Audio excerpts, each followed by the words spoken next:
Even if the Jets announce who their quarterback is, that's not big enough news. We're going to do Knicks. Little did I know that the owner of the franchise, the man who runs the whole thing, the face of the organization, Woody Johnson, would speak and tell us who the quarterback's going to be moving forward, because how could you do it now and say some of the dumber things about fans and faith and everything else? I mean, way to ruin it, Woody.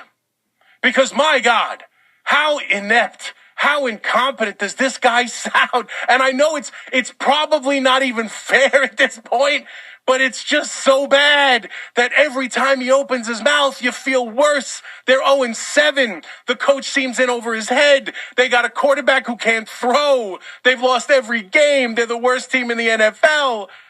And yet it sounds worse today after listening to that owner speak. And that's where we start with the quarterback position, because it's mind-boggling to me. It is mind-boggling to me. And we're going to play a couple of the highlights here that he had to say. You've heard them all day. You heard Marco say it, but we'll go over it in case you haven't on this Wednesday morning. The day flips anew. And let's hear the sound, because Woody Johnson, talking to the media today at the owners' meeting, whatever the hell this was, is talking about the quarterback, talking about the coach, talking about where this team is, some of his confidence level. And I'm telling you, this guy throws more players under the bus than, more quarterbacks in specific under the bus than any other executive. He has over the last couple years badmouthed more quarterbacks than they have wins. Like, it's unbelievable. And this is what he had to say about Justin Fields and the quarterback position for the New York Jets, rather. Sorry. It's hard when you have a quarterback with, with a rating that we got. Does he get mad at rating? But something just is not jiving. But if you look at any head coach with a quarterback like that, you're going to see similar results if you go across the league. Yeah, this was today a complete throwing Justin Fields under the bus and trying to hide that accident, the coach behind it, and make sure everybody looks at this. Look at how bad the quarterback is. Any coach would be this bad under Justin Fields. He later goes on to say, if we could throw a complete forward pass, that would be nice. He absolutely annihilates the quarterback, which would be fine because I've done it, you've done it, every Jet fan has done it, everyone on the station has done it. He's played that poorly. Well, sure. That's obvious. The quarterback position right now, and we've said it. I've said it about Dable the last couple of days in the 2 years of losing. I said it about Robert Saleh with Zach Wilson. It is fair to say, my goodness, this quarterback is so awful. I don't know how we could expect anyone to win. There's just a couple problems, though. Specifically. They picked him. He's talking like they fell into this situation. They're talking like they drafted a young kid who's struggling. They're talking like they could have done one of a million different other situations. Here's the problem. You and the coach picked him. You specifically went out and got him and paid him $30 million. You did.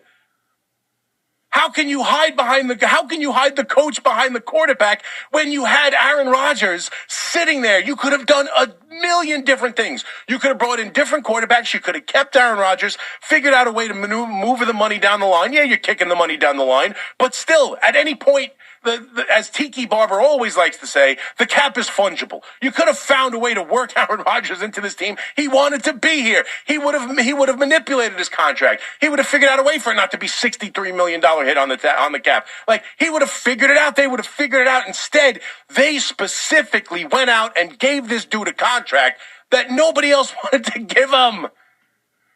Because why? Because your assessment of the quarterback actually is right, Woody. He can't throw. But that's on you. That's on this coach.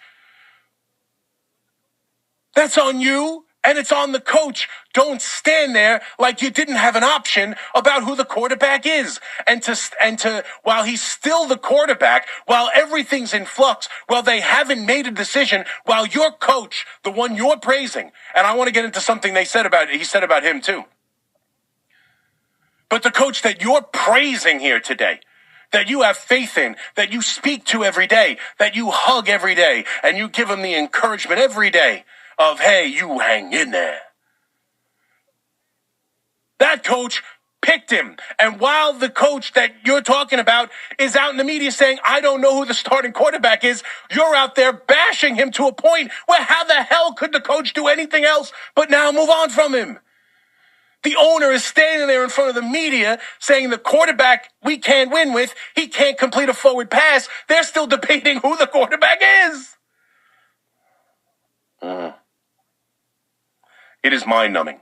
It is absolutely mind-numbing that the owner of the team, while the coach just said to the media, we're going through the process, I'm not sure who the quarterback is, to stand there and then trying to justify his first-year hire, who has only coached 7 games in the most inept way and had some of the more defining, just disastrous performances that any 7-game coach could ever freaking have, despite the quarterback playing so terribly awful. He sits there and answers the question that the coach isn't ready to answer yet. That is dysfunction at its highest level. That is dysfunction at its highest level. It is such a bad situation with the Jets. It is so, for him to just get up there and how many different, what did he say about Zach Wilson? What do you have to say about Aaron Rodgers? What do you have to say about, I know it wasn't public. Those two are public. It was released in a story by The Athletic that, he's in the locker room screaming about how Mike White sucks. Stop pointing the finger at your quarterbacks, man. You and the people you hire drafted Zach Wilson. You and the people you hire decided to move on from Aaron Rodgers and go with a quarterback who you admit 7 weeks in can't complete a forward pass. That's on you and the coach that you're praising. And he literally also said something that I just think is completely mind-numbing for an owner to say. He said, when asked about this coach, he said, I know I would get up to play for him. He's the real deal. He tells you the truth. Other coaches tell you gobbledygook, which is what my uncle used to call caponata. You know caponata with the eggplant and he used to call it gobbledygook. I don't know why that popped in my head, but whenever I say it, that's what I hear. But other coaches lie. Robert Saleh had to be fired because some coaches lie. He had to go. He had to go mid-season right away because the team I put together was better than what he was coaching. And I was tired of listening to him. But Aaron Glenn, I could listen to all day. Aaron Glenn, I would get up for Aaron Glenn. It doesn't matter what you would do. It doesn't matter how he speaks to you. It doesn't matter if your long-term relationship with the guy is a great one who you feel confident in. All that matters is 2 different things. One, is this team getting up for him?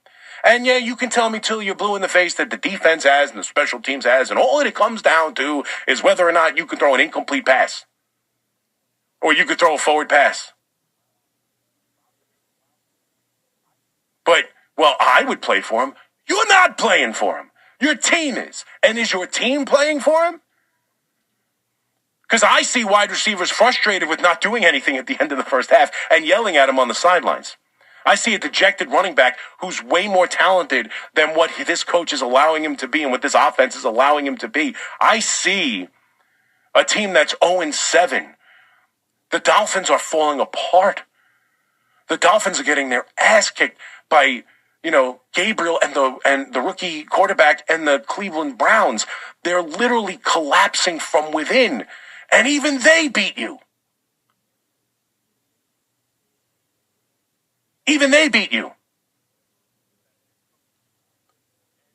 And you're standing there telling us this coach's one problem is the quarterback he picked.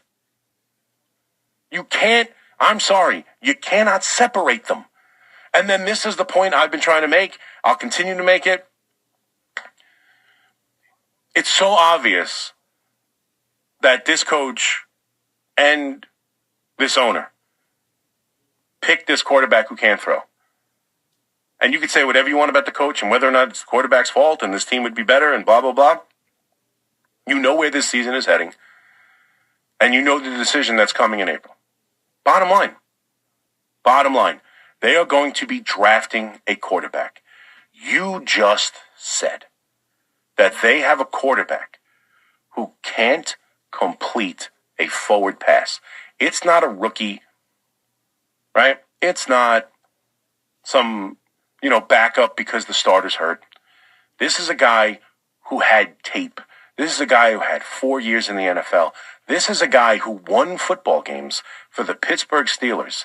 And the coach, one of the best coaches in the NFL and one of the more stable and good winning head coaches over the last 20 years in the NFL, still put his ass on the bench. And while the corpse of Russell Wilson was losing them games down the stretch of the season, he didn't even think to go back to him. But this is the guy that this coach wanted and that you paid $30 million to. And you fully admit 7 weeks in, he can't complete a forward pass, but you would play for this coach. He tells people the truth. He's a stand-up guy that I've had a long-term relationship with. So despite the absolute embarrassment that decision was, I'm going to give him another one. The most important one of the entire franchise over the next 5-6 years is who they're going to draft number one and what quarterback they're going to move forward with. And that decision is going to fall at the feet of this head coach because I have immense faith in him. Immense faith. And then he tries to give you, speaking of faith, then he gives you some line about the faith of the fan. Like, I know Aaron Boone was asked in his press conference, what makes you confident? What would you say to Yankee fans to make them confident moving forward? And he said, I don't know. That's from a team that won 94 games. That's from a team that's been in the playoffs consistently. The owner of the New York Jets, the longest franchise in all four major sports without a playoff appearance, just told you the virtues of the fan base and the faith they have. The faith. The fan base, it's remarkable the faith they have. It is. It is remarkable. They have no faith. It's remarkable they continue to go to your games. It's remarkable they continue to buy your swag. It's remarkable they're still Jet fans because it is run in such an absolute disgrace of a manner that, I mean, it's hard to fathom how bad it is. And there is no light at the end of the tunnel.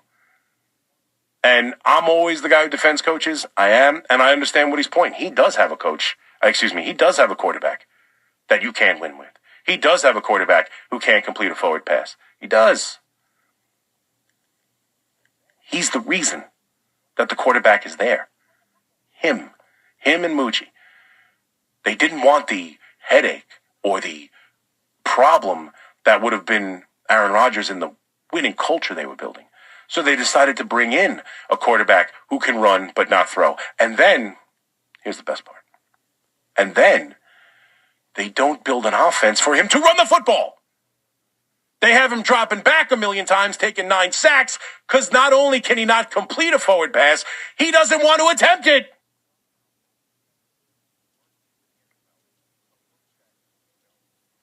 I mean, it is so bad for Jet fans. I'm sorry, man. I am sorry.